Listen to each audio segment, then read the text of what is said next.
তো এই যে আমি কিন্তু তরকারিটা মাটির চুলায় রান্না করতেছি, সময় নিয়ে ভালো করে মেখে নিতে হবে। আসলে যে এই মাছ দিয়ে রান্না করব,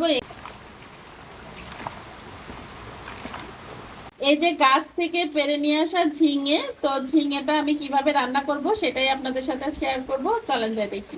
ঝিঙেগুলি কিন্তু আমি এই যে এই মাছ দিয়ে রান্না করব। এখানে বেলে মাছ আছে, আর আছে কাকিলা মাছ, ট্যাংরা মাছ, বিভিন্ন ধরনের মাছ আছে আর কি। সবকিছু মিলাই আমি হাতে মেখে কিভাবে রান্না করি দেখেন। তো এই যে এইভাবে ঝিঙাগুলি কেটে নিয়েছি, আর এই যে সাথে আলু দিয়েছি, ঝিঙার আলু একসাথে করে। এবার সব মশলা দিয়ে মেখে নিব। এখানে দিয়ে দিচ্ছি কাঁচা মরিচ আর পেঁয়াজ, আর দিয়ে দিচ্ছি হলুদের গুঁড়া, ধনিয়ার গুঁড়া, পরিমাণ মতো লবণ, জিরা বাটা, রসুন বাটা, পেঁয়াজ বাটা, সয়াবিন তেল। এখন সুন্দর করে হাতে মেখে নিব।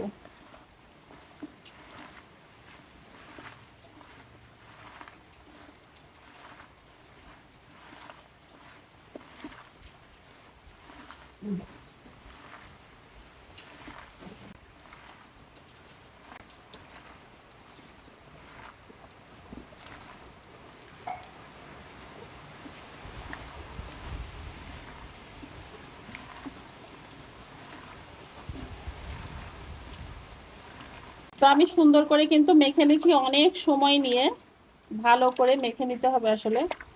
তো এখন কিন্তু আমার তরকারিটা একদম সফট হয়ে গেছে। মাছটা দিয়ে দিব।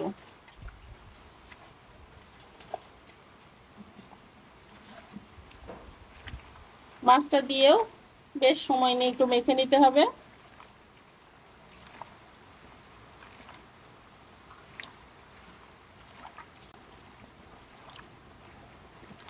তো আমি এখন পানি দিয়ে দিব। তো পানিটা আমি খুব বেশি দিব না, কারণ ঝিঙা তরকারি থেকে অনেক পানি বের হয়, গায়ে গায়ে পানিটা থাকবে।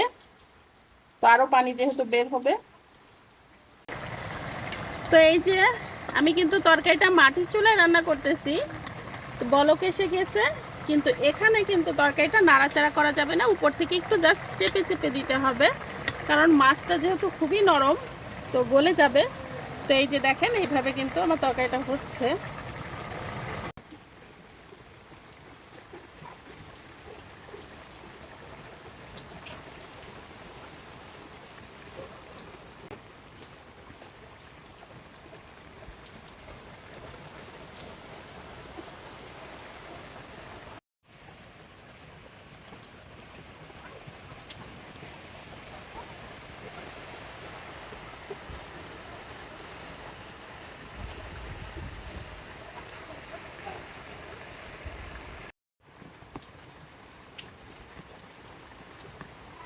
তো এই যে ফাইনালি কিন্তু আমার ঝিঙা চচ্চড়িটা হয়ে গেল। তো দেখতে কত ইয়ামি হয়েছে না? তো যাই হোক, এখন গরম গরম ভাতের সাথে শুধু খেতে হবে। সবাই ভালো থাকবেন, সুস্থ থাকবেন। আল্লাহ হাফেজ।